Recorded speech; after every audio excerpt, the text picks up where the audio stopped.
Olá, sejam bem-vindos ao Elas em Pauta, o canal onde as histórias e vozes das mulheres ganham destaque. Eu sou Sandra Freitas, jornalista, apaixonada por contar histórias e falar sobre tudo aquilo que faz parte do universo feminino. E hoje não vai ser diferente. O tema de hoje com certeza vai interessar a todas vocês que estão aí nos assistindo. Hoje nós vamos falar sobre diagnóstico tardio de autismo em mulheres adultas e para falar com a gente sobre esse tema está aqui a psicóloga Karen Martins. Obrigada, Karen, por aceitar o nosso convite. Eu que agradeço o convite, Sandra. Eu acredito muito nessas partilhas e trocas, que é assim que a gente transforma as vidas e leva informação para as pessoas. Exatamente. E a Karen, ela é psicóloga, né, como eu já falei, especialista em terapia cognitivo-comportamental? Isso mesmo. Resumindo, né, especialista em mudança de comportamento. E isso aí faz parte da vida de todo mundo, né? Com certeza. A gente precisa estar Não sempre... só dos diagnósticos. A gente precisa estar sempre mudando. E eu gostaria de te convidar para acompanhar o nosso canal, acompanhar a nossa entrevista. E se você tiver alguma sugestão também, algum comentário, quiser compartilhar com alguém, fique à vontade. Está aqui o nosso link. É só seguir as nossas redes sociais também, ok? Karen, para começar, vamos lá. Você tem quanto tempo atuando na área da psicologia? 4 anos e meio. E sempre buscando essa área do autismo ou mais recente por conta desse boom que vem acontecendo ultimamente? Exatamente. Mais recente, né? Até por esse boom mesmo de diagnóstico aí que vem acontecendo, as pessoas vêm falando muito sobre, enfim, a importância do diagnóstico, né? Principalmente do autismo, tem se descoberto cada vez mais diagnósticos tardios. Na pós-graduação eu já tive, né, sobre essa especialização do autismo, mas a gente, na psicologia como um todo, ele nunca é muito visto no adulto, sempre traz esse olhar muito para a criança. Eu tive ainda esse privilégio de visualizar dentro da minha pós o diagnóstico em adultos, mas ainda não, a gente não tem tanto estudo robusto. A gente precisa se especializar e falar sobre isso, porque cada vez mais no consultório tem chegado essa demanda. E assim, numa explicação simples, o que é o autismo? Existe essa explicação simples? Simples, difícil. Primeiro que ele é um transtorno do neurodesenvolvimento. O que é isso, né? Aquele desenvolvimento neurológico que se esperava, ele não ocorreu. Dentro do DSM, que é o nosso manual diagnóstico dos transtornos mentais, que a gente se orienta, existem grupos de transtornos. Então, o do neurodesenvolvimento é um deles, ele subdivide em grupos. Então, dentro dele tem o autismo, tem o TDAH. O que caracteriza muito esses diagnósticos de neurodesenvolvimento é que os sintomas têm que se manifestar no início do desenvolvimento. Então, é mais cedo ali, antes dos 12 anos daquele indivíduo. Então, os principais sintomas, as principais características, elas precisam se apresentar ainda na infância. Ainda na infância, assim. Sim. Contudo, o próprio DSM traz que, às vezes, esse sintoma não é manifesto nesse período de desenvolvimento, até que as demandas sociais exijam aquilo do indivíduo. Então, tem essa especificidade também. O neurodesenvolvimento, o ideal seria isso, mas que, no autismo especificamente, pode ser que até as demandas sociais exigir daquele indivíduo, esse sintoma não aparece totalmente. Ou pode ser que esse indivíduo acabou desenvolvendo alguma estratégia funcional ou disfuncional para lidar com aquele sintoma e acaba velando. Principalmente se a gente pensar no autismo nível 1, né, que seria o autismo mais leve. Uhum. Então, às vezes, fica mais velado. A gente consegue camuflado, avaliar assim, esse ninguém sintoma. Percebe porque é algo meio assim que disfarçado. Sim, e aí esse adulto que às vezes chega no consultório, que não foi diagnosticado ali passa despercebido. Uhum. E quais são assim as principais características que levam, por exemplo, um pai, uma mãe a atentar para essa questão? Existem 2 características principais, mas que também se subdividem. A primeira é um déficit na comunicação e nessa reciprocidade socioemocional mesmo, nas interações sociais. Ele tem muita dificuldade em interagir, ele não sabe o que ele faz para interagir com você, essa é a verdade. Ele não consegue muito ter essa compreensão de uma expressão emocional e nem conseguir expressar.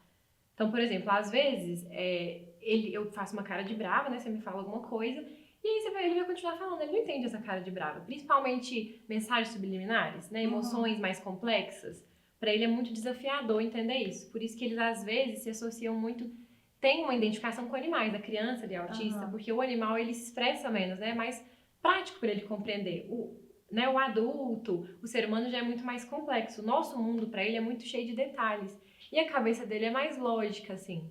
Então, por exemplo, eu olho pra você e vejo a Sandra. Ele não, ele vê um nariz, uma boca, Tudo muito mais lógico, assim, Mas isso em todos os níveis? em todos os níveis. Só que, né, a diferença disso vai ser a intensidade que isso vai se manifestar.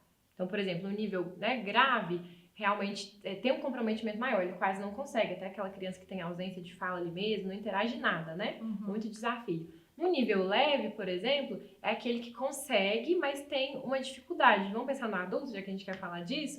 Seria, às vezes, até aquela pessoa que chega lá futuramente, ela vive, ela trabalha, mas a gente acha ela estranha, não socializa muito. Você tá chorando e às vezes a pessoa fala uma fala desconexa com aquilo, não compreendeu muito aquele emocional, não recebeu aquilo muito recíproco. Então, por exemplo, se na infância não foi diagnosticado, por exemplo, em casos leves, como você falou, chega até a vida adulta meio que disfarçando aqueles sintomas sem ninguém ter percebido. Sim. E chega no seu consultório exatamente com essa questão, tipo assim, estou me achando estranha. Sim, as Tem pessoas alguma me coisa acham errada estranho, comigo. eu não consigo interagir muito. Né? Eu tenho pacientes, né, adultos diagnosticados tardios, que ela diz, às vezes minha namorada expressa que tá chateada comigo, eu não compreendo muito o que é essa chateação. Essa questão de, como é que fala, diferenciar as emoções da outra pessoa. Sim, e as próprias emoções também. E também, dificuldade de expressar também, de expressão facial, tanto que o contato visual, né, tem uma dificuldade desse contato. Esse paciente relata pra mim assim, se eu olhar pra você, eu não consigo lembrar o que eu tô falando. Então ele só não consegue ter contato visual, não consigo me organizar mentalmente até pra socializar com você. E uma outra questão que a gente, assim, antes de vir aqui conversar com você, né, eu fiz algumas pesquisas e tem uma questão sobre a diferença entre o diagnóstico nos homens e nas mulheres. Essa questão é desde a infância, é mais fácil diagnosticar o autismo nos homens, como é falado, ou não? Não existe essa diferença?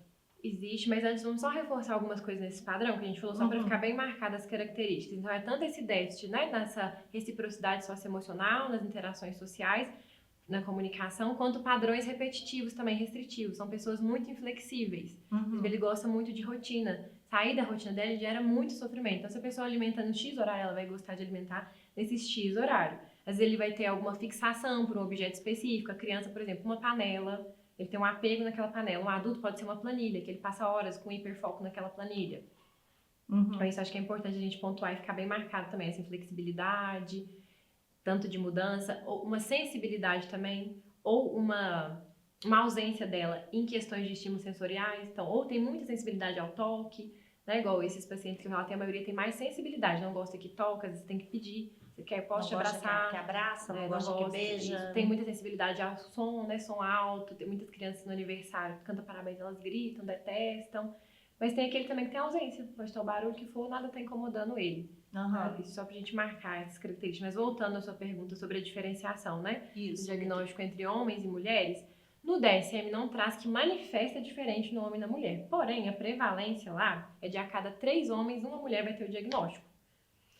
Só que eles ressaltam que falta esse diagnóstico na mulher. Eles trazem esse ponto. Porque outros transtornos não. Eles colocam prevalência em homens ou em mulheres. É porque é prevalência mesmo. Fez um estudo sobre isso. No autismo fez o estudo, mas ao mesmo tempo eles entendem que está faltando o diagnóstico nas mulheres. Então isso já é um marcador de dificuldade mesmo de fazer esse diagnóstico na mulher, né? Mas por conta do comportamento da mulher, seria isso? Não, por causa do comportamento social, que a gente vai falar aqui.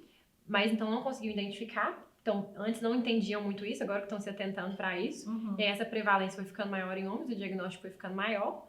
E quanto mais a prevalência em homens, mais o olhar dos estudos foram para homens. Tanto que os estudos que a gente tem robustos é com foco em homem. Não tem estudos robustos com foco em mulher. Então a dificuldade é maior por conta disso? Maior ainda. Porque não tem, como é que fala, não tem um direcionamento, seria isso? Para estudar, para diagnosticar o caso em mulheres? Ainda não tem tanto estudo em ensaio clínico exatamente nos diagnósticos de mulheres. E um marcador também é que o homem, ele geralmente manifesta mais sintomas na infância mesmo, nesse período de desenvolvimento. E a mulher, pelos que eles vêm observando, o marcador é que a infância é para a puberdade, então ela já sai um pouco ali da infância, então fica mais desafiador ainda. Entendi. Além das questões sociais. Por exemplo, a mulher tem papéis de gênero, né, que a gente assume socialmente. E o que é isso, né? São comportamentos que a sociedade espera da gente. Os comportamentos esperados da mulher é que, por exemplo, que a mulher seja calada, né, que a mulher seja inclusive organizada. Então, recatada. Essa mulher que tem esse traço, inclusive, de autismo leve, vai passar muito despercebida. Porque se a pessoa ela tem uma fixação com limpeza e organização, mas isso é de coisa de mulher mesmo, né? Ela tem uma fixação foi no ensinada pra objeto, já isso. foi ensinada. Ela fica calada aqui, ótimo, que mulher caladinha, né? Ou se ela fala muito também, que pode acontecer o autismo falar mais disparatinado, assim, geralmente é mais com ausência de fala. Mas pode acontecer de fala desconexa. Ah, porque a mulher é louca mesmo, né? Fala desconexa. Fala então... mais que boca, sai falando. Sim, então devido a essa camuflagem social, isso também impede muito a gente fazer o diagnóstico nas mulheres e, consequentemente, ela vai ter prejuízo, né, na vida adulta ou vai ser só diagnosticada na adultez. E você falou dessa dificuldade de diagnosticar as mulheres, né? Muitas Sim. mulheres estão sendo, como é que fala? Diagnosticadas agora, já na Sim. vida adulta, né? Por Sim. conta de toda essa dificuldade que você falou. E qual é a principal característica, por exemplo, das mulheres que chegam no seu consultório? Com esse diagnóstico tardio? Isso, em busca desse diagnóstico tardio. O que elas apresentam que vão atrás dessa resposta? Essa estranheza, né? Até quando a gente fala do autismo, a gente fala que ele se sente um estranho em qualquer lugar, porque essa interação com esse mundo de estímulos para ele é muito complicada. Mas alguém ali que se desenvolveu, vive, mas ela se sente sobrevive, né? Mas tem uma grande dificuldade nessas interações sociais e esse sentimento de estranheza mesmo, de talvez não sentir da mesma forma que aquele outro, e sempre se questionou isso, mas, né, não tinha espaço de falar sobre isso. Chega com conflitos, inclusive em relacionamentos, né, afetivos sexuais, em busca de parceiros, porque se ela tem esses comportamentos, mesmo que leve, ela vai ser mal interpretada. Né? Se a pessoa não sabe do diagnóstico, outras pessoas não sabem, então um companheiro, um parceiro, esse lugar da padrão repetitivo, restritivo que ela vai ter, dessa fixação, que seja numa organização, outra coisa que a gente comentou, essa dificuldade emocional dela não conseguir manifestar e expressar com o parceiro, vai gerar um conflito em relacionamento. Então tende a chegar mais assim, sem parceiros, mesmo, mais isolada socialmente, menos amigos, ciclo de amigos bem reduzido. E de que maneira isso atrapalha na vida dessa mulher? Assim, em todas as áreas, né? Mas, assim, vida profissional, vida emocional, relacionamento em família, tudo isso é afetado? Tudo isso, né? Porque a pessoa manifesta sintoma em todos os contextos, né? Inclusive é uma característica diagnóstica. Se a pessoa apresentar só num contexto, eu não posso diagnosticar ela. E é em todos. Se é em todos, vai trazer um prejuízo em todos os contextos da vida dessa pessoa. Ô Karen, e assim, vamos falar mais especificamente sobre esses impactos desse diagnóstico tardio, né, em mulheres adultas. A gente falou que você falou, né, nós falamos que tem um impacto em todas as áreas da vida. Então vamos começar, por exemplo, para a saúde emocional. De que forma esse diagnóstico tardio pode afetar os relacionamentos dessa mulher e a condição mesmo da saúde emocional dela? Pensando na saúde emocional, né, lembra que a gente falou que essa pessoa vai se sentir um estranho ali dentro desse social, com todos esses desafios de interações. Então, com isso, ela tende a se sentir provavelmente angustiada, né? Chegar com uma ansiedade, uma angústia, enfim, com esse de todo esse desafio que vai sendo vivido. E isso pode acarretar outros quadros, né? Se isso vai ficando crônico, esse sentimento de angústia, enfim, de ansiedade, de insuficiência, de cobrança de se entender, né, de não entender essa diferença, essa dificuldade de socialização como um todo, dos comportamentos, pode acarretar uma depressão mesmo, né, um transtorno de ansiedade, outras comorbidades. Além disso, além de poder acarretar, é comum que talvez já venha com comorbidade. Então, ainda para ela já seja mais complexo, igual a gente tem alguns transtornos que têm prevalências mais em mulheres, que é a própria transtorno de ansiedade, depressão, transtornos alimentares. Mas a pessoa, inclusive, já tem também, né, esses diagnósticos que camuflou o sintoma de autismo, mas que associou, que já traz desafio e que ainda pode cometer mais para elas. Então pode ser confundido, por exemplo, a pessoa vai tratar, por exemplo, acha que está com a depressão, mas lá no fundo era um autismo que não foi diagnosticado? Não diria totalmente confundido, porque até os sintomas são bem diferentes, assim. Por mais que a depressão pode levar a um isolamento social e o autismo também, isso sim, são diferentes, mas pode ajudar a velar o sintoma de autismo dela, assim como os sintomas de autismo podem ajudar a acarretar outro transtorno. E essa questão, por exemplo, a gente falou da questão emocional, e na vida profissional, essa mulher, por exemplo, alcança, conquista o espaço que ela gostaria de conquistar ou fica... Só para concluir desse emocional, né, aí no nível mais grave, né, a segunda causa morte no autismo é o suicídio. Então pensa no nível mais grave desse prejuízo de angústia, de outros transtornos como comorbidades, isso pode levar a pessoa até a cometer mesmo autoextermínio. Então é grave, né? Por isso que a gente tem que dar atenção a esse tema e realmente avaliar a importância do diagnóstico mesmo. Isso eu nunca tinha ouvido falar sobre isso. Sim, infelizmente, né? Dentro dos quadros de autismo. Então é um ponto. mas trazendo mais prejuízo. Então, se ela com todo, né, esse arcabouço, se a saúde mental está afetada e ela já tem um déficit ali, né, na socialização, isso vai trazer muito mais prejuízo. Né? Esse profissional, como você trouxe, é uma pessoa que eu não posso afirmar exatamente, mas ela vai ter muito mais desafios no mercado de trabalho, inclusive de crescer profissionalmente. Tem uma pessoa específica, né, de casos que eu já atendi também, convivi, que a pessoa não conseguia se desenvolver na empresa porque te exigia trabalhar em equipe, para ela era muito desafiador. E todo mundo tinha uma resistência com ela em relação a isso na empresa. Era muito mal interpretada. Ele era um cargo de liderança e foi para um cargo de coordenação, não conseguiu. Só que depois ele recebeu, um tempo depois ele foi tentar entender, né? Ele não, ela, perdão. Foi tentar entender o diagnóstico e tudo. E aí tinha o autismo. E aí a equipe começou a entender melhor. E aí a empresa quis se manifestar em fazer adaptações para compreender aquela pessoa. Então existe essa dificuldade, né? Da pessoa não conseguir se relacionar e por conta disso não conseguir se desenvolver profissionalmente. Sim, porque o mercado de trabalho é exigente, né? O tempo todo. O tempo todo, inclusive nessa socialização. E na questão em família, relacionamento, por exemplo, com irmãos, com pais, como é que fica isso? Vai gerar conflitos também, se ela tem essa dificuldade de expressão e de compreender a expressão do outro, né? Então é muito marcada às vezes por brigas mesmo, incompreensões. E nas relações afetivas sexuais, como a gente falou, vai ter muito mais dificuldade de ter um parceiro mesmo, de pares, de ter essa troca entre pares. Porque já é um desafio para a pessoa, vai ser um desafio para o outro também, porque o nosso mundo é diferente do dele. Sim, de não conseguir se relacionar, de manter um relacionamento, sim. Seria sim. isso? Sim. Gente, cada hora complica mais o negócio. Complica mais, Cara, e como a gente falou no início, essa questão do autismo parece que teve um boom nos últimos anos, principalmente em relação às redes sociais, né? E eu já vi nas pesquisas que eu vinha fazendo por conta desse tema, pessoas que oferecem e vendem diagnóstico nas redes sociais, né? E assim, a gente sabe que isso não é possível. São charlatões, vamos dizer assim, né? O nome seria esse. Então, qual é a forma correta de fazer esse acompanhamento, de fazer essa avaliação até chegar no diagnóstico correto? Sim. Quando a gente fala de transtorno, avaliação psicológica, gente, eu nunca vou, por mais que existem testes, né, psicológicos, avaliação psicológica, nunca a gente vai usar um teste só e nem só testagem. É um todo. Né? Então, quando a pessoa vai lá e coloca na rede social, faça aqui o teste, vê se você tem autismo. Não tem como ela saber. É um charlatão, como você falou. Envolve toda uma avaliação de um todo da vida da pessoa, dos prejuízos que isso traz, alguns testes psicológicos envolvidos para chegar no diagnóstico. No autismo não é diferente, apesar que a gente não tem testes tão específicos para autismo, principalmente em adultos, não tem. Né?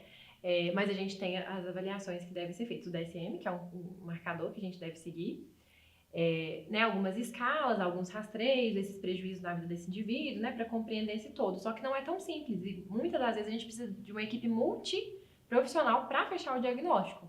Geralmente eu gosto de envolver, se for criança vai envolver muito mais, mas se for adulto vou envolver primeiro um psicólogo, um neuropsicólogo, que aí ele vai ter mais essas estratégias de teste neurológico, que vai complementar, mas só com teste neurológico eu vou concluir o diagnóstico? Não. E o psiquiatra. Mesmo que não existe remédio, tá? Para autismo. Mas a gente inclui o psiquiatra porque ele tem compreensão de transtorno mental. Mas a medicação para autismo mesmo não tem, se a gente fosse falar. Então, como é que é feito esse acompanhamento e esse tratamento? Vamos dizer assim, não tem tratamento? Tem tratamento. Pode ser multidisciplinar também, assim como o diagnóstico. Geralmente é indicado que seja, principalmente na infância, que, por exemplo, na dificuldade de comunicação, a gente pode envolver uma fono. Só que se chegou na adultez, geralmente chega nesse caso leve que a gente falou, né, no nível 1, talvez ele não tenha tanto essa defasagem na comunicação, então não tão necessariamente vai envolver uma fono. Mas talvez tenha que sim. Na questão motora, talvez eu tenha que envolver uma TO, né, a pessoa tem ali muito movimento motor repetitivo, mesmo na adultez, talvez tenha que envolver um acompanhamento com uma terapeuta ocupacional também. Da infância, geralmente, principalmente, tem que envolver sim.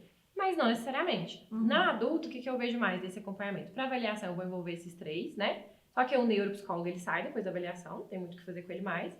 É a terapia e o psiquiatra. Mesmo que não tenha remédio para o autismo, como a pessoa vem com comorbidade, ou o próprio, né, autismo gera ali desconfortos nas pessoas, por exemplo, uma agitação, uma ansiedade, os próprios sintomas estão causando isso na vida dessa pessoa, esse sentimento de estranheza faz ela ficar ansiosa. O que o psiquiatra vai tratar é a ansiedade, vai passar um remédio para ansiedade, mas não para autismo. Então, vou estabilizar a ansiedade daquela pessoa para ela se dedicar ao tratamento da ansiedade e do autismo. Mas o tratamento mesmo para o autismo é a psicoterapia. Para adulto, não existe um padrão ouro ainda. Olha que complicado. Não tem isso suficiente. A gente sempre fala aqui ensaios clínicos, a gente pega padrão ouro para cada transtorno. Então, por exemplo, transtorno borderline, padrão ouro, DBT, que é terapia comportamental dialética. Transtorno X, só que a TCC, que é a que eu sou especializada, ela é padrão ouro para a maioria deles. Para o autismo, ela tem indícios bons. Não é o padrão ouro ainda, mas é o indícios bons porque se ela trabalha essa parte emocional, de habilidade, né? Emocional, habilidade de comunicação, de comportamento, de mudança de comportamento, como eu falei no início, que eu sou especialista, ela vai agregar se a pessoa tem dificuldade nisso. Mas não tem uma só. É isso aqui que vai tratar o autismo. Então ainda existe um vasto caminho até chegar numa conclusão, né? Vamos dizer assim. Exatamente. Então não é um diagnóstico que qualquer pessoa na rede social vai lá, faz o teste e sai com... E diria mais, a gente não tem tantos profissionais habilitados para fazer diagnóstico. Eu mesma, né, não sou especialista em autismo, eu sou especialista em terapia cognitivo comportamental. Então a pessoa autista chegar para mim pra gente desenvolver isso, a gente vai desenvolver juntos? Vai. Agora, no diagnóstico eu sempre envolvo mais pessoas até por isso, porque só com o meu diagnóstico eu não fecharia. Eu não sou especialista nisso. Então vamos fechar seu diagnóstico, no tratamento eu vou conseguir te auxiliar.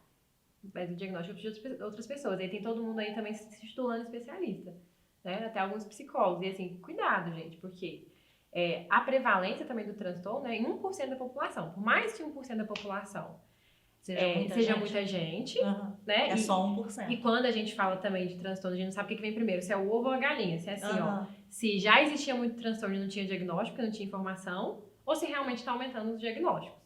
Isso, tudo bem que isso a gente existe, mas ainda assim é 1%. Então, será que é todo mundo, né? Assim, igual tem muita gente assim, é todo mundo da família. Eu já me identifico e sou. Será?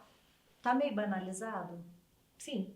Porque eu até vi uma notícia ontem de um paciente que queria o dinheiro de volta do profissional porque deu o diagnóstico como se não entrasse no transtorno do espectro autista.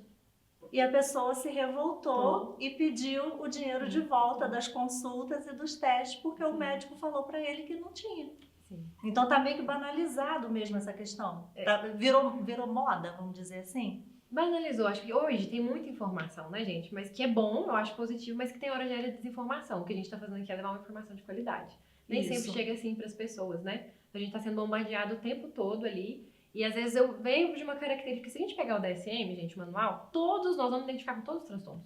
Porque todo mundo em algum momento teve algum traço de alguma fase Todo mundo na vida tem pelo menos um distúrbio. Hoje eu ouvi essa frase em algum... Não diria um distúrbio ou um transtorno, mas um traço tem. Tem uma diferença de traço e transtorno.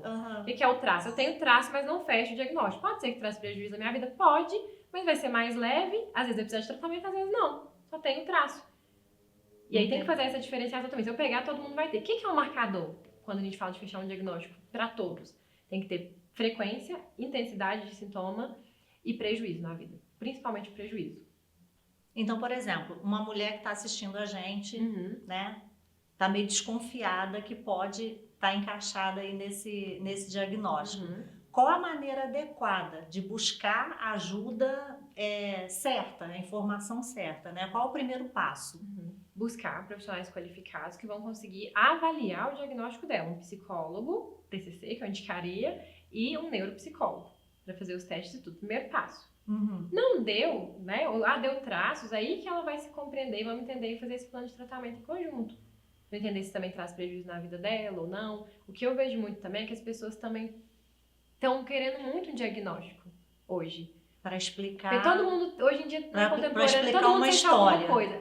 Mas às vezes é só uma história, né? Às vezes é só não só, né? Que já é muita coisa, mas é desafios da vida. Teve um traço ali de um transtorno, um episódio depressivo, mas não tem um diagnóstico de depressão. Cara, a gente falou sobre os impactos, né, desse diagnóstico tardio, principalmente em mulheres, né, que é o nosso foco aqui. E quais são os benefícios de ter esse diagnóstico, mesmo que na vida adulta? Primeiro benefício, né, quando a pessoa se entende ali como esse neurodivergente, olha, isso é diferente, tem uma explicação para isso, né?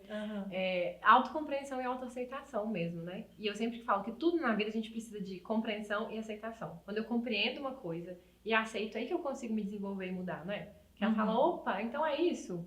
Então, beleza, aceita e agora? O que dá pra fazer com isso, né?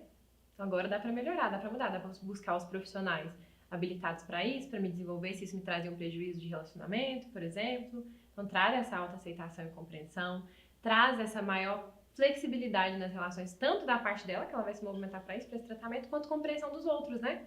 Os outros também passam a compreender. É mais, vou dizer mais fácil, mas assim, um parceiro compreender aquela pessoa, então minha esposa tinha essas questões, não é porque ela é difícil, é porque tem uma explicação para isso, né? O próprio trabalho, profissionalmente, a partir do momento que ela tem um diagnóstico, a empresa, com pequenos ajustes ali, consegue preparar para compreender o universo daquela pessoa, né? Habilitar ela também a compreender melhor o nosso. E ela pode crescer e se desenvolver mais na carreira, além de reduzir mesmo a taxa de suicídio e depressão. Né? Os estudos provam que o diagnóstico, a pessoa recebeu o diagnóstico, reduz, né? Desenvolver uma depressão, igual a gente falou, porque não tinha o diagnóstico, que é o impacto, e o suicídio. Então seria um alívio. Um dos benefícios seria um alívio, né? De entender, tipo assim, quem eu sou desde sempre. Sim. E, por exemplo, e como é que, depois desse diagnóstico dessa mulher, como é que a família pode ajudar também, dar esse apoio, essa base? Porque vai ter o acompanhamento do profissional, né, dos profissionais no caso, Sim. mas assim, as pessoas que estão em volta, né, família, pessoas que se relacionam com essa mulher, como é que podem ajudar nessa questão também? O que o profissional, inclusive, pode fazer, né, se ele for mais habilitado, ele vai ter esse senso para isso, inclusive. Em vários tratamentos a gente envolve a família. Por mais que você tá ali, mesmo sendo adulto, se você trata a pessoa, o que é envolver a família? Fazer uma psicoeducação com a família do quadro da pessoa. Isso vai auxiliar muito, né? Orientar como que deve socializar, enfim, interagir com essa pessoa, dos desafios dela, o que é o autismo, o que a gente está fazendo aqui. Né? O profissional pode e deve fazer isso com os familiares para ajudar nessa orientação. Vamos lá. E depois desse diagnóstico, né? De que maneira essa mulher pode buscar ajuda, buscar estratégias? Como é feito esse tratamento, esse acompanhamento? Ela vai fazer, né, um acompanhamento multidisciplinar, principalmente que é a psicoterapia, mas ela pode buscar outras fontes de informação. Mesmo essa mulher também que está nos assistindo e tem essa dúvida, igual você falou antes, de buscar, né, realmente a avaliação, às vezes ela quer saber mais informações, além de assistir nosso podcast. Né? Ela pode buscar informações confiáveis. Tem um professor que ele chama Mike Hunters, qualquer coisa eu coloco depois aqui o arroba para vocês, que ele é especialista, né, no espectro autista, no diagnóstico tardio. Ele tem, inclusive, também um Instagram sobre adultos no espectro. Então, lá é uma fonte confiável que vocês podem buscar, que eu sei que tem informações mais confiáveis. E tem também umas associações, né, de pais e autistas e familiares, que é a Associação Brasileira de Associação de Autismo, que lá também você vai encontrar esse apoio, né, de pessoas que vivem isso, como que foi feito o diagnóstico, indicação de profissionais. Então, assim, o segredo, né, como é que fala? O direcionamento é buscar profissionais sérios, né? Porque hoje em dia o que a gente tem visto muito são, como é que fala? Várias informações sendo lançadas, sendo jogadas e meio que desconexas. E como você falou mesmo, ainda não existe como é que fala? Um fechamento sobre essa questão do diagnóstico. Sim, é porque ele é um espectro, né? Ele é tão complexo, Sandra, né? Ainda falta muitos estudos, né? Enfim, buscas em tratamento, ensaios clínicos mais robustos mesmo, que por isso que ele está sendo, inclusive, considerado espectro, e pelas suas especificidades mesmo. Ele é muito, além dos níveis que a gente falou, tem umas especificidades, então é muito mais complexo. Então, assim, não é algo simples de sair falando. Não, de se autodiagnosticando e diagnosticando os outros também não, até os profissionais. É porque a gente tem visto muito isso, né? Até pessoas que não são da área, né? De repente, olha assim, fulano é autista. E um dos critérios que tem lá no DSM gente, qualquer transtorno, mas lá tem muito específico, inclusive, do autismo também. Nenhum transtorno, nenhuma das características que estão lá podem ser melhor explicadas por outro. Então, às vezes é isso, fulano é mais isolado, é diferente, é autista. Não, às vezes, por exemplo, na ansiedade social, a pessoa também é isolada socialmente. Só que diferente do autismo, que não socializa porque não tem essa reciprocidade socioemocional, que tem essa dificuldade de interagir, a pessoa que tem uma ansiedade social, ela não gosta de interagir porque ela tem medo de uma coisa ruim acontecer, porque ela tem pensamento acelerado, com socializar, porque dá batedeira, encontrar com muita gente, ficar em público. Treme a perna. Sim. Então, assim, é parecida, às vezes uma condição pode aparecer em vários diagnósticos, então por isso a gente tem que sempre fazer esse diagnóstico diferencial. Acho que às vezes uma mesma condição vai estar ali em vários transtornos, então tem que realmente diferenciar e ter um todo de características para falar, não, esse aqui é autismo mesmo, esse aqui é ansiedade social, esse aqui é um transtorno de desenvolvimento intelectual. E pode ser confundido, por exemplo, a pessoa é muito tímida, né? Não gosta de, tipo assim, não gosta de sair falando, conversando com todo mundo, rindo para todo mundo. Sim, Aí, de repente, a pessoa é só tímida. Por isso não dá para olhar só o superficial. Tem que fazer todo o investimento de avaliação para realmente afirmar, assim, um diagnóstico. Falar, a pessoa tem isso. Tá. E esses testes, como eu falei, que a gente vê nas redes sociais, as pessoas vendendo e divulgando, como você mesmo falou, são testes que precisa de uma equipe, né? Não é simplesmente fazer um teste e lançar o diagnóstico. Exatamente. Mesmo se tivesse, né, uma equipe para fazer o teste, ainda assim a gente nunca pode avaliar um teste. Não tem como avaliar uma pessoa por um teste e falar, se resume nisso aqui. É um todo, né? Existe um tempo, por exemplo, uma mulher adulta chega no seu consultório hoje com essa questão, com essa dúvida. Existe um tempo para fazer esse acompanhamento, para fazer esses testes, essa avaliação? Sim, até que a avaliação ela tem um tempo mais determinado. Não tem um específico, mas vamos dizer uma média aí de umas 5, 6 sessões, tanto minha quanto com a neuro. Ela pode fazer concomitante, né? Aí depende de quantos que ela vai precisar lá para aplicar os testes. E dependendo também, tem neuro que aplica mais num dia. Então, às vezes, fica o dia inteiro aplicando teste, 2 dias faz a avaliação neuropsicológica. Então, assim, vai depender. Mas a avaliação a gente já consegue fazer num tempo mais determinado. O tratamento que vai ser mais tempo, né? E, por exemplo, você falou que uma das principais formas, né, de tratar, né, de fazer esse acompanhamento é a terapia. E essa terapia, ela tem um prazo ou a pessoa, tipo, eu faria terapia toda semana, tipo, sem problema nenhum. Mas existe um prazo ou não? Não tem um prazo específico, assim. A TCC, né, essa abordagem que eu trabalho, ela acredita muito em tornar o paciente seu próprio terapeuta. Nosso objetivo não é manter o paciente com a gente. Eu quero que pena. Eu quero ensinar as habilidades para ele, para ele se desenvolver na vida, nas diversidades, enfim, utilizar essas habilidades. Tem alguns transtornos que têm alguns protocolos. Então, por exemplo, um transtorno de ansiedade tem um protocolo de 20 sessões para ele. Só que ainda assim, quando você vai trazer para a prática, não funciona muito bem assim. Até porque mesmo os nossos protocolos são embasados em estudos americanos. Né? E o protocolo por si só, e lá também os estudos são muito mais diretivos, né? Então, se eu pegar tudo que está muito direcionado e falar, dá para trabalhar em 20 sessões com a pessoa? Daria. Mas aí chega lá, ela vai me contar toda a história da vida dela, né? Às vezes ela tá, a gente tá tratando ansiedade, mas aí o marido tá gerando ansiedade, nós temos que tratar o relacionamento também. Então, pode durar mais tempo. Cada indivíduo vai ser subjetivo o tempo dele. Em todas as áreas, né? Cada indivíduo precisa ser tratado de uma maneira muito particular, né? E nessa questão do diagnóstico do autismo também não é diferente. Não é diferente. Acho que falamos tudo. Acredito que sim. Karen, muito obrigada pela sua participação. Com certeza nós teremos outras oportunidades de falar sobre outros temas. Claro. Obrigada pela sua contribuição aqui. Eu queria que você deixasse seu contato, onde as pessoas podem te achar, né, te acompanhar nas redes sociais. Para quem é aqui de Pará de Minas, né, pode te procurar também. Quem não é, acompanha nas redes sociais. Eu que agradeço o convite, viu, Sandra? É um prazer para mim estar aqui. Como eu te falei, eu gosto muito dessas trocas. Espero que a gente tenha mais mesmo momentos como esse. Me coloco aberta, viu, pessoal? Para trocas, para dúvidas, que precisar, eu estou à disposição. Vou deixar aqui o meu arroba para vocês, mas qualquer coisa pode me procurar no Instagram. KarenMartins.psi. Karen com M no final. Karen com M no final. Tem que deixar isso. Tem que colocar esse detalhe. Detalhe. Gente, estamos terminando mais um episódio. Eu espero que vocês tenham gostado desse bate-papo aqui com a Karen. Espero que vocês tenham aprendido assim como eu aprendi, né? Quer saber mais? Entra lá na rede social dela. Quer continuar acompanhando o nosso canal? Se inscreve aqui, deixa seu comentário, deixa suas dicas. Se você tiver alguma sugestão de tema, alguma profissional, alguma mulher que você queira ver sentada aqui nessa cadeira conversando com a gente, é só deixar seu comentário ou então procurar a gente também nas redes sociais, @elasempauta_pm, porque é aqui de Pará de Minas, tá bom? Até o próximo episódio. Tchau, tchau!